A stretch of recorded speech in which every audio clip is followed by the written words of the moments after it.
Hello friends, first of all, good afternoon. Today we are going to discuss a topic which is known as multiplexing and spreading. Okay, let's see what is the multiplexing. Multiplexing is the process of simultaneously transmitting two or more individual signals over a single communication channel. Due to multiplexing, it is possible to increase the number of communication channels so that more information can be transmitted. The typical applications of multiplexing are in telemetry and telephony or in the satellite communication. Okay. Next is the concept of multiplexing. The multiplexer receives a large number of different input signals.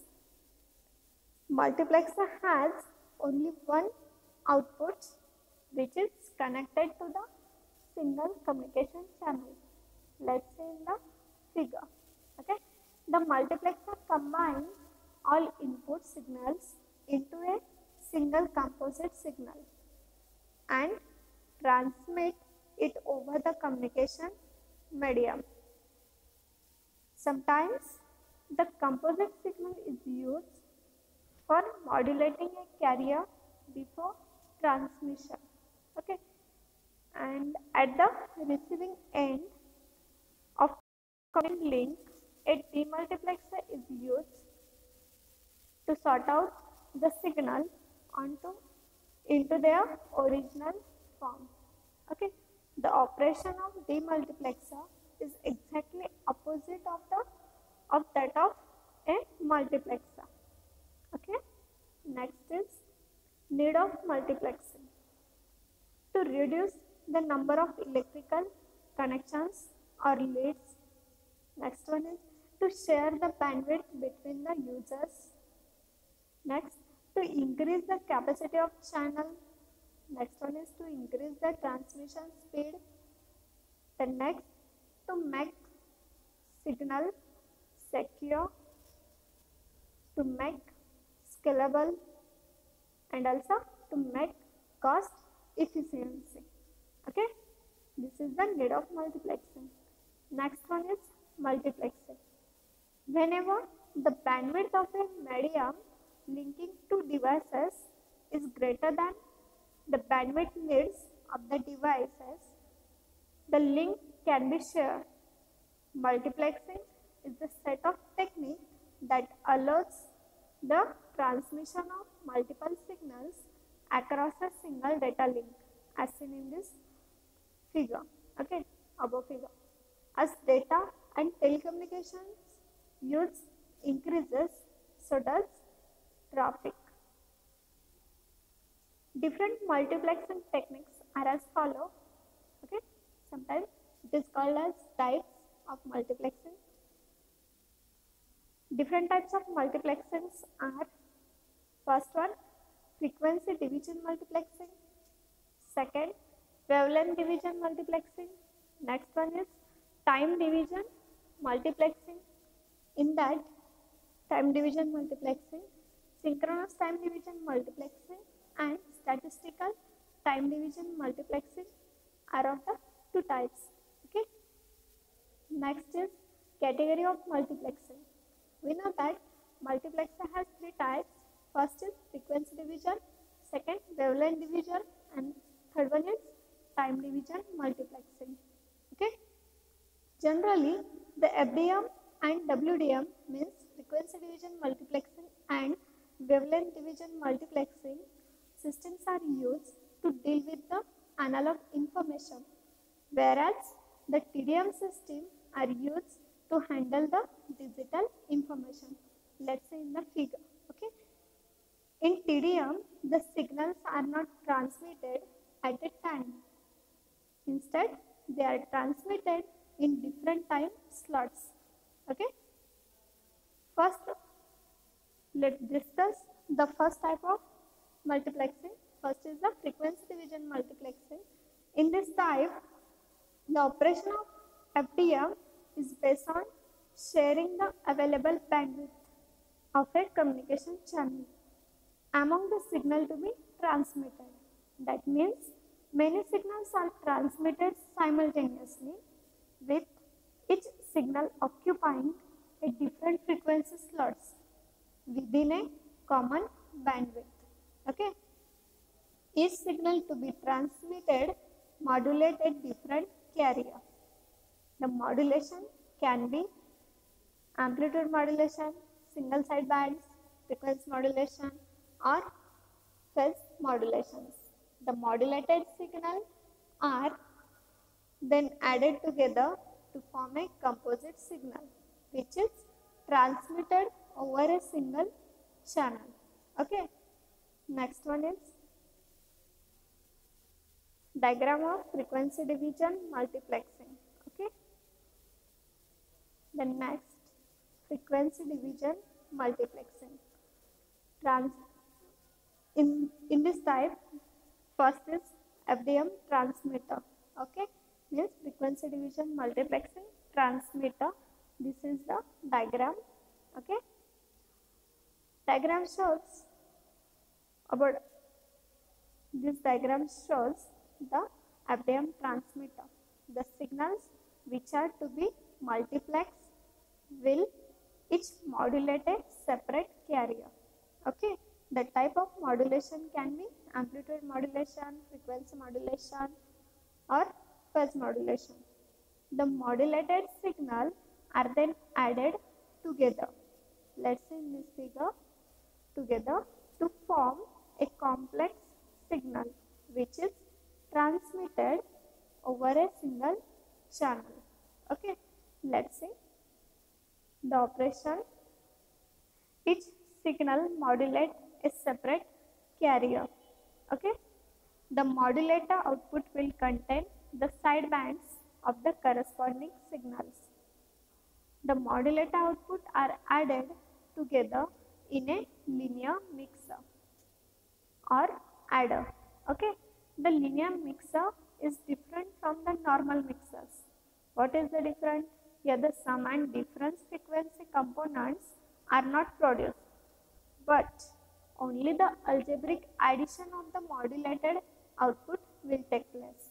Okay, different signals are thus added together in the time domain, but they have a separate identity in the frequency domain. Okay, thus is shown in this figure. The composite signal at the output of the mixer is transmitted over the single communication channel. This signal can be used to modulate a radio transmitter if the FDM signal is to be transmitted through air. Okay. Next diagram is FDM receiver. Okay. The composite signal is applied to a group of bandpass filter. Each filter has a center frequency corresponding to one of the carrier. Okay, the filter have an adequate bandwidth to pass all the channel information without any distortion. Okay, each filter will pass only its channel and reject all the other channels. This is the main function of filters. Okay, the channel demodulator then remove the carrier and recover the original signal back. Okay, let's see in the figure. Next is the FDM hierarchy, multiplexing hierarchy in FDM. Okay, in the different levels of multiplexing, which is also called as multiplexing hierarchy. Okay, let's see the figure. In this figure, there are 4 levels. Okay, level 1 is basic group, level 2 is super group, level 3 is master group, and level 4 is jumbo groups. Okay, in first level, 12 voice channels multiplexed together. Okay, let's say in this figure, first level is the basic group. In this group, 12 voice channels multiplexed together. Okay, second one is level second, which is also known as super group. In this group, up to 5 basic groups multiplexed together. That is up to 60 voice channels. Okay, up to 60 voice channels multiplexed together. Then level third is master group. Okay, in this group up to 10 supergroups, multiplexed together. That is up to 600 voice channels are multiplexed. Okay, and last one is level 4, which is named as jumbo group. Okay, in this group up to 6 master groups multiplexed together. Okay, that is up to 3600 voice channels are multiplexed. Okay, the levels of multiplexing is also called as multiplexing hierarchy.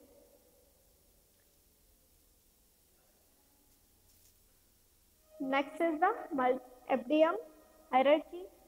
In this chart, let's see designation, combination, number of voice channels, and also its bandwidth.